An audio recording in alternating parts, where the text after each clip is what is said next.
오늘은 이제 제가 학생부 종합전형에 대해서 자세하게 설명을 해드리도록 하겠습니다. 학생부 종합전형에 대해서 많이들 알고 계시지만 또 잘못 알고 계시거나 아니면 좀 헷갈려 하시는 분들이 있는 것 같아요. 여러 가지가 있지만 그 중에서 한 4가지 정도 설명해 드리도록 하겠습니다. 학생부 종합전형은 성적으로 당락, 합격과 불합격이 결정된다. 맞습니까? 아닙니까? 맞다 손 들어보십시오. 아니다. 아니다가 훨씬 많으시네요. 이것은 성적으로 합격이 결정되는 것은 아니지만 성적이 중요한 영향을 미친다는 것 또한 사실입니다. 앞에서 설명드렸듯이 학생부 종합전형이라는 것은 학업 역량하고 진로 역량 그리고 공동체 역량을 골고루 보기 때문에 여기서 학업 역량이라는 것이 바로 학업 성취도 성적을 의미하는 것이거든요.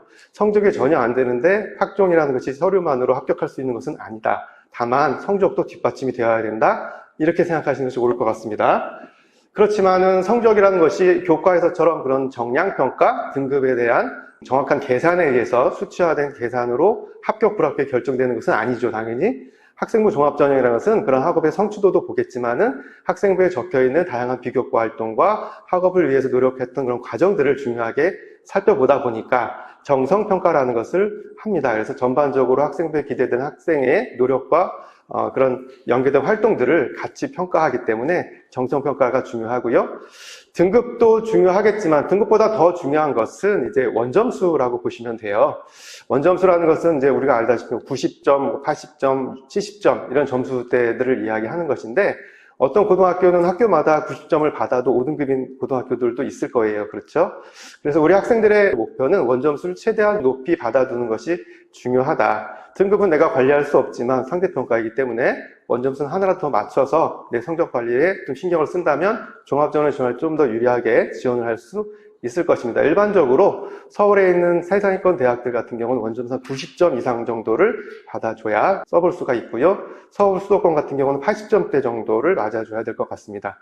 또 70점대라서 안 되는 것은 아니지만 그건 서류에 따라서 좀 차이는 있고 일반적으로 원점수가 80점 이상은 받아주는 것이 수시 종합전형을 쓰는데 유리하다. 이렇게 생각하시면 좋을 것 같습니다.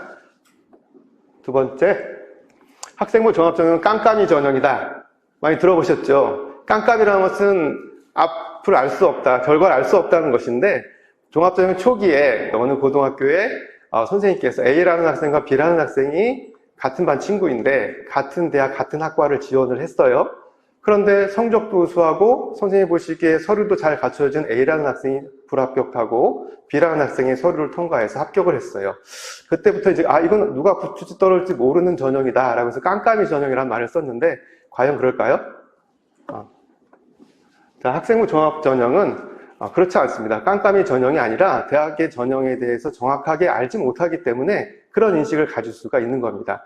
실제로 대학에서는 학업 역량, 진로 역량, 공동체 역량 이 부분에 대해서 각기 다른 평가 기준으로 다른 비율을 적용해서 선발하기 때문에 서울대학교에 붙은 학생이 연대나 고대에 떨어지기도 하는 것이죠.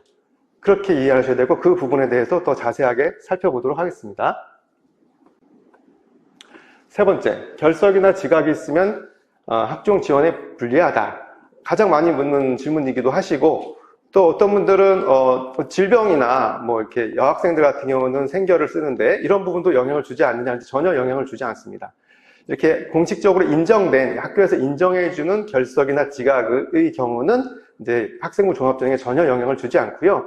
다만 이제 미인정 지각이나 결석이 있죠. 내가 결석을 했는데 그것이 학교에서 인정을 받지 못하고 학생 기록부에 보면 미인정이라는欄이 있어요. 거기에 지각이나 결석이 적혀 있는 경우 뭔가 불리하지 않느냐 또 이렇게 생각할 수 있는데 한 번 정도 지각이나 결석이 있다고 해서 그것이 결격 사유가 되지 않습니다. 그러니까 절대 걱정하지 않으셔도 되고 2번 이상 그런데 3번, 4번 이렇게 반복된다 그러면 서류에서 통과되지 않을 가능성이 높죠. 왜냐하면 그만큼 학교 생활에 성실하지 않았다라는 반증이 될 수 있기 때문에 그렇게 볼 수 있습니다. 그렇지만 만약에 서류가 통과되고 내가 미인정 결석이 2번 정도 지각이나 결석이 2번 정도 있다 하더라도 대학에 따라서 면접에서 그런 부분들을 또 보완해서 설명할 수 있다면 타당한 근거를 제시할 수 있다면 그것이 그 결정적인 사유가 되지는 않습니다. 그러니까 혹시라도 미인정 결석이 한 번 있다라고 하더라도 크게 걱정하지 않으셔도 됩니다. 자, 이번엔 진로와 관련 없는 동아리 활동을 하면 학생부 종합전형 지원이 불리하다. 이것도 많이 묻는 질문이신데 그런데 실제로 학교에 가서 내가 이제 1학년 또 2, 3학년 같은 경우도 내가 원하는 동아리에 못한 학생들도 있을 거예요.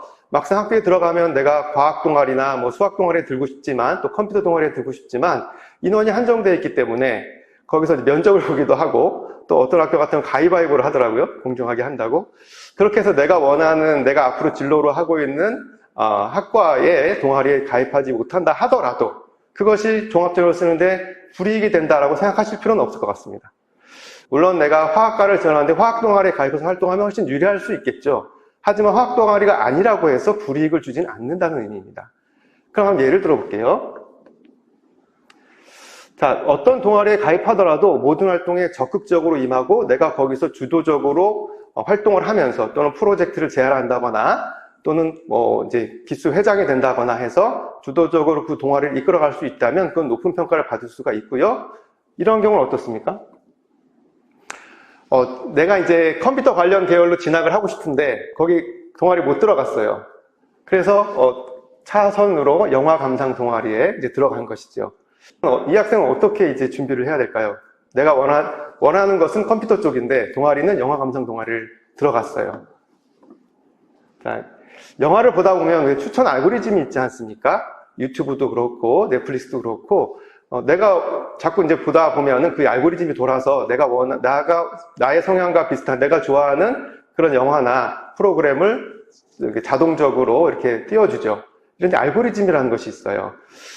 이 학생은 이제 그런 부분에서 관심을 가진 거죠. 나는 알고리즘이 뭘까? 이런 부분에 대해서 궁금증이 생겨서 코딩을 학습하고 데이터 분석을 공부하면서 학년이 올라갈수록 이 부분에 더 심화된 학습을 보고서를 제출하고 발표를 했던 겁니다. 그렇게 되면 어느 학과를 지원하게 됩니까? 자, 데이터 사이언스 학과에 지원할 수 있게 되죠. 자, 연극영화과와 데이터 사이언스가 처음에는 연결이 안 됐는데 이렇게 되니까 좀 자연스럽게 연결이 되지 않습니까? 1학년 때 동아리가 맞지 않을 수도 있지만 어떤 식으로든 내가 지금 속해 있는 동아리에서 내가 원하는 진로의 방향과 연관시켜서 탐구활동을 진행한다면 좋은 평가를 받을 수 있습니다.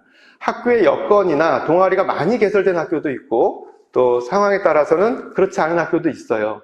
그런 상황에도 불구하고 우리 학생들이 어떻게 준비를 했고 노력을 했는지 그런 여건을 감안해서 서류를 평가한다는 것이죠.